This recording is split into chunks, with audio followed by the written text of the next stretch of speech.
शेतकरी जमीन कोटी रुपये। पात्र शेतकऱ्यांना 2 लाखांपर्यंत कर्जमाफी। पुण्यश्लोक अहिल्यादेवी होळकर शेतकरी कर्जमाफी योजनेची मुख्यमंत्र्यांकडून घोषणा। 27 सप्टेंबर 2025 पर्यंत कर्ज थकीत शेतकऱ्यांसाठी हा निर्णय। तर नियमित कर्जाची परतफेड करणाऱ्यांना 50,000ची मदत। फडणवीस, शिंदे, सुनेत्रा पवारांचे आभार। शेतकरी कर्जमाफीच्या घोषणेवरून कृषी मंत्री दत्तात्रय भरणे यांची प्रतिक्रिया। तर पुण्यश्लोक अहिल्यादेवी होळकर शेतकरी कर्जमाफी योजनेत बहुतांश शेतकऱ्यांचा समावेश होईल, योगेश कदमांची माहिती। शेतकरी कामगारांसाठी हा फसवा अर्थसंकल्प। कर्जमाफी योजनेत पात्र अपात्र असा शाब्दिक खेळ। उद्धव ठाकरेंचा सरकारवर निशाणा। तर किती तारखेपर्यंत कर्जमाफी पूर्ण करणार हा ठाकरेंचा सवाल। पात्र शेतकऱ्यांची सरसकट कर्जमाफी करायला हवी होती।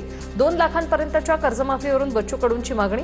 मी कर्जमाफीच्या मागणीसाठी मुंबईला गेलो म्हणून टीका झाली, बच्चू कडूंचं स्पष्टीकरण। शेतकऱ्यांसाठी केलेली कर्जमाफी ही तकलादू। शेतकरी नेते राजू शेट्टी यांची टीका। सरकारने पुन्हा एकदा शेतकऱ्यांचा विश्वासघात केला। कर्जमाफी बँकांसाठी आहे की शेतकऱ्यांसाठी, राजू शेट्टी यांचा सवाल। धाराशिव जिल्ह्यात 2 लाख रुपयांपर्यंतच्या कर्जमाफीच्या निर्णयावर अनेक शेतकऱ्यांची नाराजी। 7/12 कोरा करण्याची जोरदार मागणी। शेतकरी सध्या चालू बाकीदार असल्याने त्यांना कर्जमाफीचा लाभ मिळत नसल्याची तक्रार। शिखर बँक घोटाळ्याशी संबंधित मनी लॉन्ड्रिंग प्रकरणात दोषमुक्तीसाठी रोहित पवारांचा सत्र न्यायालयात अर्ज। अर्जाची दखल घेत ईडीला 17 मार्चपर्यंत आपलं म्हणणं मांडण्याचे आदेश। पुण्यात एका स्वीकृत सदस्यासाठी काँग्रेसकडून 64 जणांची मुलाखत। माजी नगरसेवकासह जुने पदाधिकारी स्वीकृत सदस्यपदासाठी इच्छुक। कोल्हापूर महानगरपालिकेतील सत्ताधारी महायुतीमध्ये वादाची ठिणगी। विषय समित्यांच्या सभापती पदावरून वाद टोकाला। शिंदेंच्या शिवसेनेचे सत्यजित जाधव यांनी ऐनवेळी दाखल केला अर्ज। राष्ट्रवादीच्या पदाधिकाऱ्यांचा संताप।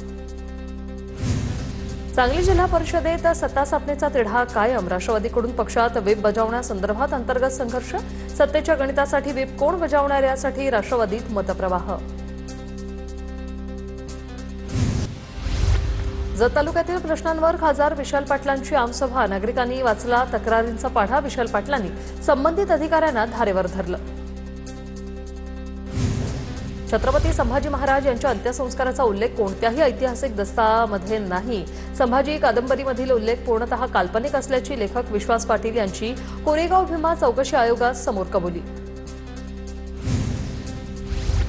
मिठी नदी गाळ उपसा घोटाळा प्रकरणी 2 कंत्राटदारांना कोर्टाचा दिलासा। मुंबई सत्र न्यायालयाकडून सुनील उपाध्याय आणि महेश पुरोहित या 2 कंत्राटदारांना जामीन मंजूर। मुंबई गुन्हे शाखेने दोघांना बनावट कागदपत्र तयार करून बीएमसीचं नुकसान केल्याप्रकरणी अटक केली होती। अमरावतीमधील पेपरफुटी प्रकरणात अटकेत असलेल्या गट शिक्षण अधिकाऱ्याची खासदार बळवंत वानखेडे आणि आमदार गजानन लवटे यांनी शिफारस केल्याची माहिती। खासदार आमदारांच्या शिफारसीनंतर झडपीच्या सीईओनी सुधीर खोडेला नियुक्त केलं होतं। नागपुरातील 12वी पेपरफुटी प्रकरणी एसआयटीची स्थापना। नागपूर ग्रामीण पोलिसांची एसआयटी करणार 12वी पेपरफुटीचा तपास। अपर पोलीस अधीक्षक अनिल मस्केंच्या नेतृत्वात 5 सदस्यांची एसआयटी स्थापन। भंडाऱ्यातील बाळविक्री प्रकरणातील डॉक्टरवर गुन्हा दाखल। डॉक्टर नितेश वाजपेयीवर पॉक्सो अंतर्गत गुन्हा दाखल। डॉक्टरकडून अल्पवयीन मुलीची प्रसूती करून बाळाची परस्पर विक्री। नाशिकमधील प्रसिद्ध आयुर्वेदिक तज्ज्ञ डॉक्टर मनीषा जेजुरकर यांची आत्महत्या। मनीषा जेजुरकर यांनी गंगापूर रोडवरील राहत्या घरात गळफास घेत केली आत्महत्या। आत्महत्येमागील कारण अद्याप अस्पष्ट। नांदेडमध्ये बीएचएमएसची विद्यार्थिनी आकांक्षा गायकवाड हिच्या आत्महत्या प्रकरणात राष्ट्रवादीचे प्रदेश सचिव जीवन घोगरेंवर अॅट्रॉसिटीचा गुन्हा दाखल। सिडको परिसरातील खासगी हॉस्टेलमध्ये आकांक्षेने गळफास घेऊन आत्महत्या केली होती। मार्च महिन्याच्या पहिल्याच आठवड्यात विदर्भातील पारा 40शी पार। अमरावतीमध्ये मोसमातील उच्चांकी तापमानाची नोंद। अमरावतीचं कालचं तापमान 40.8 अंशावर। नागपूरचं तापमान 38.7 अंश सेल्सिअस। नाशिक जिल्ह्यात वाढत्या उन्हाचा द्राक्ष बागांवर परिणाम। द्राक्षांचं उन्हापासून संरक्षण करण्यासाठी आणि गुणवत्ता टिकवण्यासाठी शेतकऱ्यांकडून सफेद कापडाचा वापर। कापड टाकण्यासाठी एकरी 60 ते 70 हजारांचा खर्च। शेतकरी आर्थिक अडचणीत। 4 कोटी रुपयांची पाणीपट्टी थकवल्याने परळीतील ओंकार साखर कारखान्याचा पाणीपुरवठा बंद। पाटबंधारे विभागाची कारवाई। वनवान धरणातून या कारखान्याला पाणीपुरवठा केला जातो। नागपुरात 6 वर्षापासून ग्राउंडेड असलेल्या एअर इंडियाच्या बोईंग 777 या विमानाने पुन्हा घेतली झेप। दुरुस्ती आणि देखभाल पूर्ण झाल्यानंतर विमानाचा शुक्रवारी नागपूर ते अहमदाबाद टेस्ट फ्लाइट घेण्यात आली। रत्नागिरी मुंबई ते विजयदुर्ग सागरी रोरो सेवेचा विस्तार होणार। रोरो मार्गावर 3 नवीन थांबे मिळणार। रायगड जिल्ह्यातील दिघी, रत्नागिरीतील जयगड आणि सिंधुदुर्ग जिल्ह्यातील वेंगुर्ला इथे थांबे मिळणार। महाराष्ट्र सागरी महामंडळाचा निर्णय। भंडाऱ्याचा कातखडा येथे नदीपात्रात शासनाच्या नियमांची पायमल्ली करत रात्री उशिरापर्यंत जेसीबीद्वारे उत्खनन। मजुरांच्या सहाय्याने वाळू उपसा करण्याची परवानगी लिलाव झाले असले तरी मशीनद्वारे उपसा करण्याची परवानगी नाही।